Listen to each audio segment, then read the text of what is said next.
Time for Waiver Wire, presented by YouTube TV. Florio, who should we be looking at this week?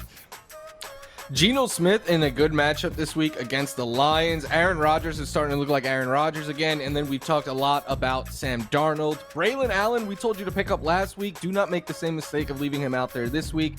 Emmanuel Wilson is getting more and more work there for the Packers. Justice Hill continues to get all passing down duty. And then Roshan Johnson looked good and was playing a whole lot more than anticipated this week. And then some pass catchers.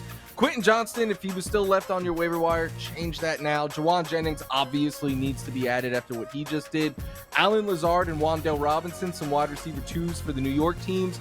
Jalen Naylor just scores a touchdown every week, it seems. Demario Douglas, very sneaky next week against the 49ers. And then Tyler Conklin and Cole Kmet are coming off of big games. And look, tight end is such a wasteland right now that you could do a whole lot worse than one of those two.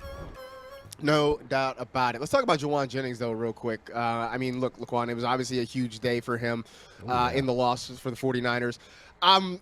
3 touchdowns, you know we can't count on that every single week. But it feels like, though, as long as Deebo Samuel is banged up and George Kittle is sort of banged up, it looks like Jauan Jennings is going to have a role in this offense. Absolutely. I mean, the dude's going to eat. 6'3", he's a long body. He catches the ball at the highest point. Like, he's available in the middle of the field a lot of times. Like, you see that he's a deep threat. I mean, none of the DBs, for the Rams were able to keep up with him, man. Like, he was just out there doing anything and everything he wanted to do. And, like, he was showing he could be a deep threat and catch everything underneath short as well. Like, he's going to be a huge add on the waiver wire this week.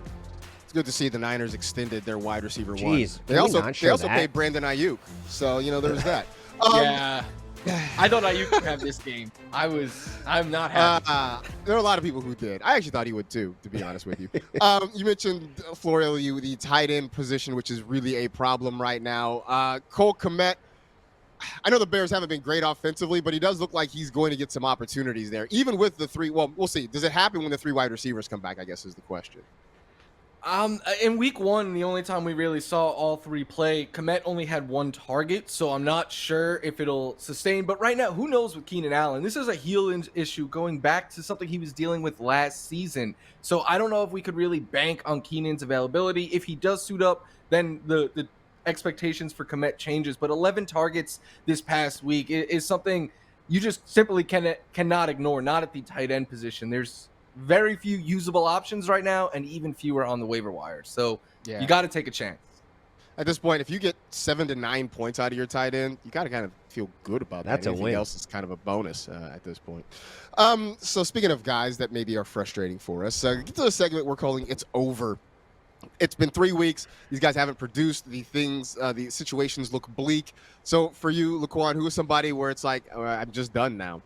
I'm so done with Will Levis, man. He makes some bonehead mistakes, man. Just stop playing so reckless. Like, he shows us flashes that he could be a elite quarterback at times where he's able to get out of the pocket, see the vision, and make the deep pass. But then there's mistakes where it's just like, what are you thinking? Like this, what are you doing? Like, I can't say what was really said, but man, this is one of those things we all were in sync watching this mistake. Like, what are you? Well, there you go. What are you doing? But it's like, come on, man. You got to play better. And my fantasy roster cannot wait around for him to be playing reckless ball for the next couple of weeks. He is great, though, if you're streaming defenses. You can target Will Levis. There you go. Point. Pick on him. Florio, who are you done with now? Zamir White.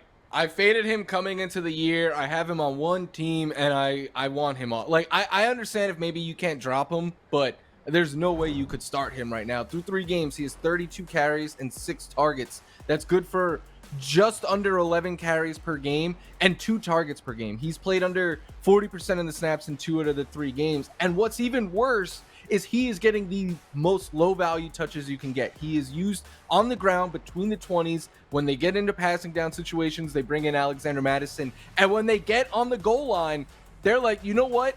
Zamir White, I know you're 6 foot 215, but we're going to call you out. We're going to bring in Alexander Mattison to vulture these touchdowns from you. It is a nightmare. I don't care how many times Antonio Pierce says he wants to get him the ball more. It is not happening. It didn't happen against the Panthers. You cannot trust him. Yeah, the Panther situation was sort of if it doesn't happen now, when is it going to happen? And it didn't happen. Didn't help that the Raiders got themselves behind by multiple scores and then had to abandon the run game as well. But even when they were still close, it just was looking bad for Zamir White. Similar situation for DeAndre Swift, and you saw Roschon Johnson's name pop up there on that list of waiver options. I thought this was going to be a good week for DeAndre Swift going against the Colts. Their run defense had been awful all year long. Instead, it turned into a very pass-heavy game for Chicago. You saw Caleb Williams go over 360 passing yards, get his first NFL passing touchdown as well. The Bears really didn't try to run it, and when they did, it was not effective. I think no play epitomizes the week more than a fourth down pitch near the goal line where they're trying to stretch Swift out to the edge, and the blocking was atrocious. It looked like a big box store on Black Friday. The guy's just running through the offensive line and getting to DeAndre Swift to take him down. Now you're seeing Roschon Johnson get more opportunities. The Bears still cannot score a ton of points. They can't run it effectively. So DeAndre Swift was the guy that you were getting in the mid rounds. The upside is that you weren't necessarily pinning a lot of hopes on his production, but what he's doing right now doesn't give you any hope. The Bears offense with Shane Waldron looks like a mess, and it's going to be very easy, I think, in a lot of fantasy leagues to get away from DeAndre Swift. I suspect we're going to see him very heavily on the waiver wire in the weeks to come.